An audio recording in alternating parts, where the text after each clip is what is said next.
Lu tahu nggak rasanya jadi penderita anxiety disorder? Gue itu merasa hidup kayak yang sendirian karena pola pikir sendiri dan pandangan sosial.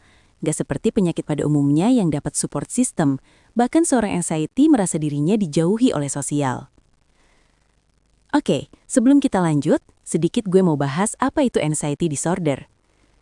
Secara arti, gangguan kecemasan biasanya dirasakan hampir setiap hari dan terus-menerus hingga lebih dari 6 bulan. Akibat dari gangguan kecemasan ini, lu akan kesulitan untuk berinteraksi dengan orang lain, menjalani aktivitas, dan lain sebagainya. Selain munculnya rasa cemas berlebih untuk berbagai hal, penderita gangguan kecemasan umumnya bisa merasakan beberapa gejala fisik, seperti tegang, sakit kepala, mual, sulit berkonsentrasi, sulit tidur, sesak napas, dan mudah merasa lelah. Stop menjauhi anxiety yang sifatnya cenderung berasa dijauhi oleh lingkungan sekitar. Perasaan yang gue rasain saat ini antara lain sulit merasa tenang. Perasaan cemas yang wajar biasanya muncul saat menghadapi situasi tertentu, seperti ujian atau persidangan, atau hal lain yang menjadikan wajar jika merasa cemas. Namun bagi gue, kecemasan bisa terjadi secara berlebihan, bahkan tanpa alasan yang jelas.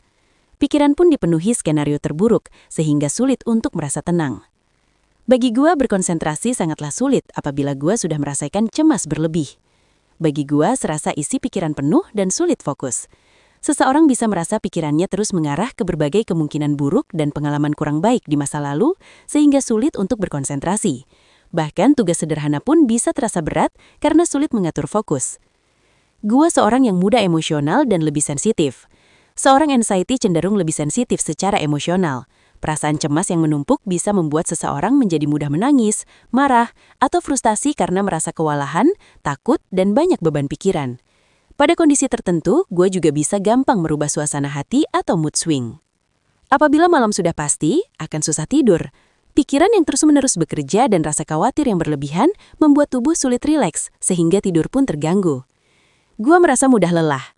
Rasa cemas yang terus-menerus muncul bisa menguras banyak energi, baik secara fisik maupun mental. Tubuh selalu dalam kondisi tegang, sehingga energi cepat habis meskipun tidak melakukan aktivitas berat. Selain itu, kurang tidur menyebabkan rasa lelah.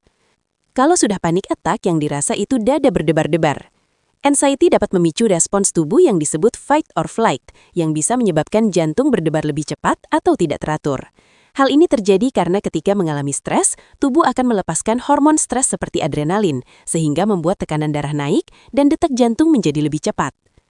Gua akan merasa banyak berkeringat. Saat mengalami anxiety, tubuh merespons dengan cara meningkatkan aktivitas sistem saraf simpatik yang dapat memicu produksi keringat berlebih. Yang mengganggu pada kondisi tubuh yaitu adanya gangguan pencernaan. Anxiety dapat mempengaruhi sistem pencernaan. Ketika seseorang cemas, tubuh melepaskan hormon stres yang dapat memperlambat atau mempercepat proses pencernaan. Hal ini bisa menyebabkan berbagai gangguan, seperti sakit perut, mual, diare, sembelit, atau perut gembung. Terkadang tanpa disadari, gua dapat berperilaku kompulsif, yaitu tindakan yang dilakukan berulang kali. Contohnya menggigit nuku, menggoyangkan kaki, mengetuk-ngetuk meja dengan jari, mencek sesuatu secara berulang, menggemeretakan gigi, atau menarik rambut. Meskipun bisa memberikan rasa lega sementara, perilaku ini justru dapat memperburuk kecemasan dalam jangka panjang jika tidak dikelola dengan baik.